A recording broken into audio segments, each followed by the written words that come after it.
제가 오늘은 이제 질문들을 좀 보면서, 그러니까 저한테 자주 질문했던 것들을 좀 말씀을 드리면서, 또 뭐 댓글이나 뭐 아니면 문의나 이런 걸 통해 가지고 자주 들어왔던 그런 질문들을 좀 추려가지고 말씀을 드려보려고 하는데요. 그런 게 있어요. 제일 중요하다, 제일 궁금하신 거죠. 우리 가게 또는 내가 하고 있는 회사 정책자금 받을 수 있어요? 라는 질문을 좀 많이 하시는 것 같아요. 점심 맛있게 드셨나요? 저는 요즘에 다이어트를 하고 있어가지고 점심을 거의 잘 안 먹거나 아니면 뭐 두유 먹거나 이렇게 해서 지금 유지 중인데, 이게 나이가 들어서 그런지 점심을 그냥 제대로 먹었다 하면은 그냥 살이 찌는 것 같아요. 이거를 아마 30 중반 때부터 그랬던 것 같아요. 30 중반부터는 이제 점심 먹고 저녁 먹고 그러면 그냥 이제 살이 찌는 거고, 뭐 지금이야 이제 점심을 안 먹어도 살이 찌던가 아니면은 그나마 유지하던가 이제 하는 것 같은데, 저녁 한 끼만 제대로 먹어도 진짜 힘듭니다. 여튼 오늘은 이제 저한테 질문이 많이 들어왔던 것들, 그게 이제 뭐 상담 문의든 아니면은 뭐 댓글이든 이제 이런 거 좀 정리해가지고 몇 가지 좀 말씀드려 보려고 하는데, 첫 번째가 이제 그런 거죠. 뭐 저도 받을 수 있나요? 이런 거예요. 그러니까 내가 가게를 하든 아니면 뭐 이제 중소기업을 운영하든 우리 회사가 아니면 우리 매장이 받을 수 있을까? 이제 이런 거를 여쭤보시는데, 제가 그런 것 같아요. 제가 처음에 좀 파악을 하려고 하는 게 뭐냐면, 일단은 매출이 어느 정도인지, 그게 이제 25년도부터 지금 26년도잖아요. 26년도도 벌써 1월부터 6월까지 이제 상반기가 지났기 때문에 뭐 부가세 증명원이나 이제 매출 내역 같은 게 이제 나온단 말이에요. 그러면 이제 26년도의 매출도 중요해지는 거예요. 그래서 작년 매출이나 올해 매출이 어떤지에 따라서 자금이 나올 수 있다 없다가 좀 판단이 되고요. 또 하나는 업태가 중요해요. 업태. 그러니까 자금이 나오는 건데 이제 업태에 따라서 얼마가 나올지가 좀 판단이 되는 거예요. 예를 들어서 이제 그냥 간단하게 제가 영상에서도 좀 많이 설명드리긴 했는데, 제조업과 정보통신업이 아닌 다른 업태다 라고 하면은 보통은 이제 매출 대비해서 한 8분의 1에서 10분의 1 정도를 생각하시면 되고, 이제 제조업이랑 정보통신업이다 라고 하면은 뭐 한 4분의 1에서 5분의 1, 그러니까 이게 거의 2배 차이라고 생각하시면 되는 거예요. 제가 오늘은 점심을 안 먹고 두유랑 지금 커피 한 잔 하고 있습니다. 짠. 그래서 이제 업체가 좀 중요한 것 같고, 또 하나는 기존에 받은 게 있는지가 좀 중요합니다. 그래서 예를 들어서 정책자금이라고 하면 저는 이제 보통 말씀드리는 게 크게 5가지예요. 중진공과 소진공, 이게 이제 하나의 축이라고 보시면 되고, 또 보증기관 축이 있어요. 그러니까 뭐 기술보증기금이나 신용보증기금이나 뭐 신용보증재단, 이제 이런 것들이 있는데, 그럼 보증기관 한 축에서 받고 중진공 소진공 쪽에서 받고 하면은 너무나 좋은 상황인 거죠. 양쪽에서 받을 수 있으니까. 그래서 만약에 뭐 보증기관에서 재단에서 받았다 라고 하시면은 재단에서 받으셨구나 이분은, 그러면 소진공이나 중진공 쪽에다가 뭔가를 도와드릴 수 있겠네 라고 생각을 하고요. 또는 소진공에서 받았다 그러면 이제 재단이나 뭐 등등 이제 보증기관에서 받을 수 있는지를 판단을 하게 되는 거예요. 그럼 이 정도만 좀 스스로 파악을 하셔도 내가 어느 정도 받을 수 있구나를 아실 수 있을 거예요. 아시죠? 생각해 볼게요. 내가 음식점업을 하고 있어요. 음식점업을 하고 있는데 매출이 한 월에 한 4천 정도 나는 거예요. 그러면은 연간 4억 8천에서 5억 정도잖아요. 그러면 내가 어느 정도 받을 수 있을까? 아무 데서도 이제 받은 데가 없어요. 그러면 일단은 소진공과 재단이 일단 기본적인 거예요. 그러면 소진공과 재단에서 뭐 한 3천에서 5천 정도씩 받으면 이제 한 뭐 6천에서 1억 정도가 된다고 보시면 되겠죠. 그게 지금 내가 받을 수 있는 한도라고 보시면 돼요. 근데 여기에서 그러면 무조건 뭐 재단도 받고 소진공도 받고 무조건 받을 수 있냐? 이건 아니에요. 상황에 따라서 이제 받을 수 있는 것과 없는 게 이제 나뉘어지긴 하는데, 일반적으로 뭔가 뭐 재무제표도 괜찮고 상황도 괜찮고 하다라고 하면은 양쪽에서 받고, 또 지금과 같은 매출이면은 한 6천에서 1억 정도 된다 라고 생각하시면 돼요. 만약에 근데 내가 제조업이다? 그러면은 같은 5억이더라도 뭐 거의 한 1억 가까이는 받을 수 있는 거죠. 여기서도 1억 받고 저기서도 1억, 그러면은 이제 2억이 될 수도 있는 거예요. 이게 좀 감이 오시나요? 그러니까 업태와 또 매출에 따라서 내가 받을 수 있는 정책자금의 한도가 계산이 된다라고 이제 보시면 되고, 여기까지 이해가 안 되시면 안 돼요. 그리고 또 뭐가 중요할까? 뭐가 또 궁금하셨나? 제가 보통 여쭤보는 것 중에 또 그런 것도 있어요. 신용점수가 어느 정도 되냐? 이제 이건데, 신용점수가요, 보통은 이제 K10이랑 나이스가 있잖아요. 이게 그래도 한 700 중반 이상은 돼주셔야 그래도 뭔가 신용점수가 너무 안 좋아서 해줄 수 없다 라는 얘기를 좀 덜 듣게 되는 것 같아요. 이게 무조건 안 듣는다가 아니라 좀 덜 듣게 된다 그러니까 내가 700 중반 이상은 그래도 좀 맞춰놓고 뭔가를 진행하는 게 좋다라고 생각하시면 돼요. KCB, 뭐 나이스 이렇게 두 개가 있죠. 보통은 KCB가 점수가 좀 더 낮은데 그 KCB 기준으로 해도 700 중반 이상은 맞춰줘야 되지 않을까 싶습니다. 그런 질문도 하세요. 저 재단에서 한 3개월 전에 3천만 원 받았어요. 또 받을 수 있어요? 3개월 전에 받았는데 또 받을 수 있다. 거의 안 된다고 봐야죠. 왜냐면은 이게 3천만 원의 한도에 대해서 3개월 전에 받았다라고 하면은 거의 그 최대치를 받은 거예요. 만약에 6천 이제 보증을 해준다고 하는데 저 괜찮습니다, 3천만 원만 받겠습니다, 이렇게 잘 안 하시잖아요. 그렇기 때문에 내가 받았던 그 한도가 그 상황에서, 그 현 상황에서의 가장 많은 한도를 받았다고 이제 저는 예상이 되는 거거든요. 그렇기 때문에 3개월 전에 받았다? 그러면은 이 물리적으로 뭔가 이제 매출이 급격하게 뛰었거나 아니면 뭐 회사의 상황이 너무나 좋아졌다거나 이제 이런 거는 아니잖아요. 힘들잖아요. 그래서 보통은 이제 기관에서 얘기하는 게 한번 받은 게 있으면 1년 지난 뒤에 오셔야 된다, 뭐 어떤 데는 뭐 6개월 지난 뒤에 오셔야 된다, 이런 거예요. 그렇기 때문에 내가 3개월 전에 재단에서 받았다? 그래도 1년은 지나야 이제 매출도 어느 정도 이제 올랐는지 판단이 되고 또 재무제표도 어느 정도 이제 만들어지는 거고, 그렇게 생각하시면 돼요. 만약에 내가 이제 받지 않고 만약에 반려가 됐어요. 내가 가서 이제 받으려고 했는데 반려가 됐다 라고 하면은 보통은 6개월 안에 다시 해도 의미가 없다 라고 이제 보시면 돼요. 그러니까 이게 뭐 재단에서 반려가 됐든 뭐 소진공에서 반려가 됐든 이게 한 6개월 정도 안에는 다시 신청하는 게 별 의미가 없다. 그러니까 뭐 2번, 3번 여러 번 하시는 분이 있는데 여러 번 해봐야 안 되고가 되니까 괜히 마음만 상하시잖아요. 그러니까 좀 이렇게 6개월 정도는 기다리면서 준비를 이제 쭉 하셔야죠. 뭐 매출이 됐든 뭐 어떤 스펙이 됐든 뭐가 됐든 이런 것들을 좀 더 준비를 해놓고 이제 반려할 수 있는 그 상황에 대해서 이제 개선시켜서 가는 게 좋다라고 생각하시면 돼요. 또 뭐가 좋을까? 이런 것도 좀 중요할 것 같아요. 아까 이제 재단을 말씀드렸는데 재단에서 저 5천만 원 받았어요. 근데 또 받을 수 있는 게 있어요? 이렇게 질문하시는 분들이 있어요. 그러면은 이제 이건 이렇게 생각하셔야 돼요. 재단에서 5천만 원을 받았다? 그러면 아까 제가 말씀드린 것 중에 소진공이나 중진공 측에서 받을 수 있다라고 했잖아요. 그러면 소진공에서 받기 위해서는 어떻게 해야 되냐? 소진공에서도 대출이 두 가지 형태가 있어요. 하나는 직접 대출이 있고 하나는 대리 대출이 있어요. 그러면 대리 대출이 뭐냐? 대리 대출은 소진공에서 뭐 이렇게 확인서를 떼주는 거. 이 업체는 5천만원, 이 업체는 7천만원, 이 확인서를 이제 주면은 이 확인서를 가지고 재단에 이제 가는 거예요. 재단에서 그러면 확인서가 7천만원 나왔네? 7천만원 보증해주겠습니다. 이게 아니에요. 무슨 얘기냐? 소진공에서 대리대출을 신청해서 확인서가 나와도 재단에서 한 번 더 평가를 해야 되기 때문에 결국은 그냥 재단 가는 거나 똑같다. 그러면 재단에서 내가 5천만원 받은 게 있었다? 그러면 그냥 이거는 별 의미가 없는 행동을 한 거다 라고 보시면 돼요. 정리해 드릴게요.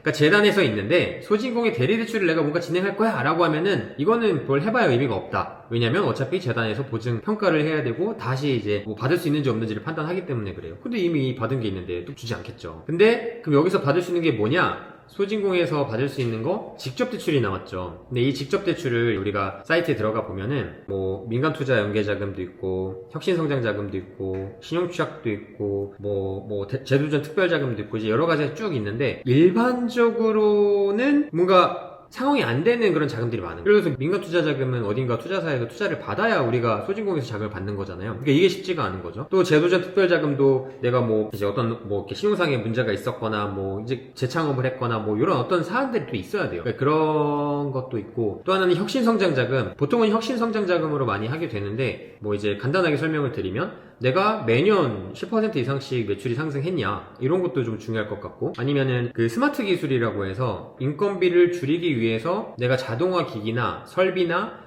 어떤 뭐 스마트 기술을 활용하고 있니? 이걸 가지고 사업에 도움이 되고 매출을 일으키고 있니? 이런 업체한테 돈을 주려고 하는 거. 그러니까 이런 것도 이제 우리 매장 내에서 또는 회사 내에서 이런 게 있는지를 좀 염두를 해야 되겠죠. 뭐 예를 들자면 이제 헤어 관련된 샵에서 일을 하신다라고 하면은 두피 분석하는 그런 기기들이 있어요. 이게 뭐 AI를 통해 가지고 분석하는 어떤 기기들이 있을 수도 있고 아니면 뭐 테이블 오더 아니면 뭐 키오스크 뭐 이런 이제 무인 결국 인건비를 줄이기 위한 것들이니까 뭐 이런 것들을 사용하시면 이제 되는 거죠. 그리고 또 뭐 무슨 자금이 있을까요? 여튼간에 소진공에서 직접 대출은 좀 해당되기가 좀 쉽지 않다. 근데 해당되는 게 하나라도 있으면 신청해서 받으면 재단과 상관없이 중복해서 받을 수 있다. 그러니까 이게 그런 거예요. 이제 이런 얘기를 들었을 때 어떤 대표님들은 이제 그런 거죠. 이제 뭐 저한테 문의를 하시든 아니면 알아보시든 직접 대출 중에서 이런 게 있구나. 나는 이런 일을 하고 있는데 뭔가 상황을 만들어가지고 지금 당장이 아니더라도 뭐 3개월 뒤, 6개월 뒤에 내가 받을 수 있는 상황을 만들 수 있지 않을까? 이런 고민을 하실 수 있어요. 이게 되게 중요한 얘기인데. 여튼간에 지금의 상황에서 나 이거 보니까 이거 되는 거 없네가 아니고 3개월 뒤, 6개월 뒤, 1년 뒤에 이렇게 내가 좀 만들어 놓으면 충분히 이 성장 자금도 받을 수 있겠구나, 아니면 뭐 다른 어떤 자금도 받을 수 있겠구나, 이렇게 생각하셔야 되는 거예요. 이해되시나요? 또 뭐가 있을까? 원래는 제가 점심시간에 이렇게 찍으면서 이제 뭐 이렇게 시켜놓고 먹으면서 할까 했는데 또 이런 거 있네요. 언제 신청하면 됩니까? 내가 언제 신청하는 게 제일 유리합니까? 이런 얘기를 하시는 분들이 있어요. 언제 신청한다? 예를 들어 보증기관 쪽을 볼게요. 보증기관 쪽은 아무래도 연초가 한도가 많겠죠. 연초에 이제 1월, 2월, 3월 이때가 이제 제일 많고, 이제 5월, 6월 되면서는 또 이제 한도가 소진이 되었거나 이제 줄어들거나 하는 거고요. 다시 또 이제 하반기가 되었을 땐 7월, 8월, 9월, 10월이 제일 많고요. 11월, 12월이 되면은 또 이제 줄어들거나 없거나 하는 거예요. 그러니까 하반기와 상반기 둘 다 초에 진행하시는 게 가장 좋다 라고 생각하시면 되고요. 소진공이나 중진공 같은 경우에는 이게 사실은 그런 것 같아요. 그러니까 소진공에 우리가 보면은 이렇게 매달 이제 자금이 하루를 정해놓고 이제 아니면 이틀을 정해놓고 이렇게 신청을 받잖아요. 신청을 받는데 제가 최근에 이런 일이 있었어요. 그 제도전 특별자금이 이제 그런 걸 이제 얘기를 많이 들었는데, 신청하려고 들어갔더니 마감이 그냥 돼버린 거예요. 이게 좀 이상하지 않아요? 이제 해보신 분들은 아실 것 같은데, 들어가서 신청하려고 하니까 이게 일단 들어가는 것 자체가 어렵죠. 그러면 대기자가 뭐 2,000명, 3,000명, 4,000명 이렇게 있단 말이에요. 근데 대기자가 점점 줄어들더니 이제 영원히 내 차례가 됐어요. 그래서 신청을 하려고 했어요. 근데 자금이 없어진 거예요. 마감이. 그러니까 이게 참 이게, 그래서 제가 생각하기에는 그런 거. 지금 이제 벌써 이제 7월, 8월 달이잖아요. 이게 이미 이 자금은, 이 A라는 자금은 이제 소진이 되었거나 이제 한도를 아주 미미하게 남겨놓고 그냥 구색 갖추기 위한 용도로 이제 오픈을 시켜주는 거죠. 근데 이제 오픈은 했지만 한도가 없기 때문에 사람들, 그러니까 업체들의 신청을 받을 수가 없는 거고 그냥 빨리 마감을 치는 거. 그러니까 제 생각에는, 그러니까 소진공이나 중진공 같은 경우에는 연초에 1월, 2월, 3월 이렇게 오픈을 딱 하잖아요. 1월에 그냥 딱 신청해서 하는 게 제일 좋죠. 그래서 이제 제가 작년 같은 경우에는 8월, 9월, 10월, 11월 때 어떤 영상들을 남겼었냐면, 지금 준비해야 됩니다. 지금 준비해야 됩니다. 라고 했죠. 뭘 준비합니까? 이제 궁금하죠. 근데 자금을 내년 초에 1월, 2월 달에 받기 위한 준비를 지금부터 하셔야 되는 거예요. 그게 중요한 게, 할 수 있는 게 뭐가 있어요? 일단은 예를 들어 중진공 같은 경우에는 가점 사항들을 만들 수 있잖아요. 뭐 연구소가 됐든 특허가 됐든 뭐 벤처가 됐든 뭐가 됐든 점수가 되는 인증들을 준비하실 수가 있겠고, 또는 재무제표를 준비할 수가 있겠죠. 재무제표가 연말에 될수록 우리가 뭔가 그 재무제표 관리하기가 점점 어려워지는 거예요. 고정된 그런 항목들이 생기게 되잖아요. 점점 갈수록 우리가 뭔가 손댈 수 없는 것들이 많아진단 말이에요. 그래서 이왕이면은 좀 빠르게 재무제표 같은 것도 준비하는 게 좋은 거예요. 아무튼 타이밍은 언제 하면 좋습니까? 웬만하면은 그냥 초가 좋다, 연초가 좋다, 또는 이제 상반기 하반기 나눴을 때에는 상반기 초, 하반기 초가 좋다, 이렇게 생각하시면 될 것 같아요.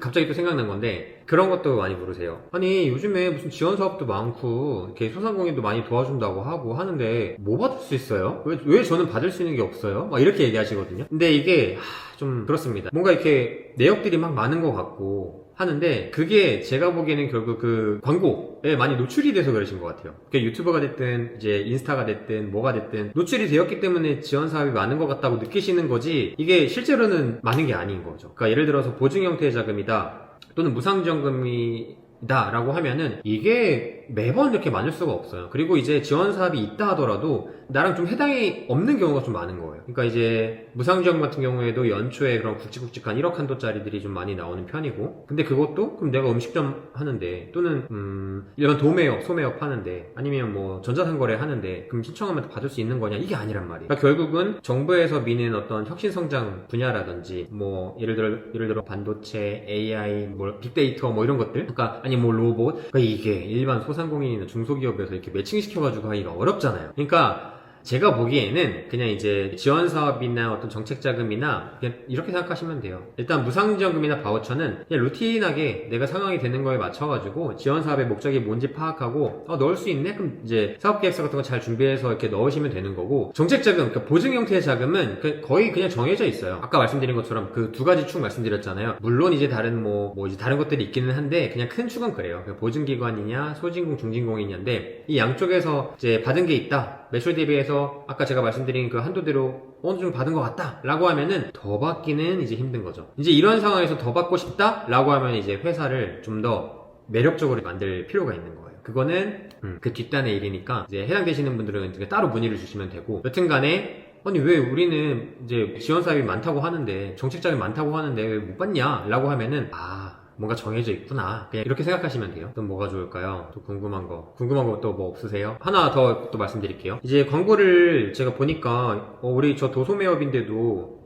10억까지 준다고 했다, 이거 맞는 거냐, 이런 질문도 하시는데, 도소매업으로 10억까지 받을 수 있다라고 하면은 매출이 한 100억은 남아줘야 돼요. 이해가 되시나요? 그러니까 이게 광고에서는 도소매업 뭐 그냥 매출 한 3억만 되어도 뭐 10억 하실 수 있다 막 이렇게 하는데, 이게 사실상 어렵다 라고 이제 보시면 되는 거예요. 왜냐면 도매소매업, 아까 제가 뭐라고 했죠? 8분의 1에서 10분의 1 정도 받을 수 있다. 그것도 재무제표나 뭔가 상황이 괜찮다는 가정하에 그런 한도를 받는 거지, 그냥 무조건 100억이라고 해서 10억 띡 이렇게 받을 수 있는 게 아닌 거예요. 재무제표도 좋아야 되죠. 또 여러 가지 상황이 좋아야 되는 거예요. 여튼 그런 상황을 이제 전제로 하고 도매소매업인데 10억을 받는다? 그럼 그냥 100억 정도 매출을 해야 된다 라고 이제 생각하시면 되고, 그럼 광고는 뭐냐? 말 그대로 광고죠. 이게 어쨌든 좀 달콤하게 만들어야 되잖아요. 그러니까 그 달콤함에 속지 마시라, 이런 말씀을 드리면서 오늘 영상은 마치겠습니다. 궁금하신 거는 저한테 댓글로 남겨주시면 돼요. 그럼 제가 또 이렇게 모아가지고 라이브나 또 이런 영상 통해가지고 계속 말씀드릴게요. 또 만나요.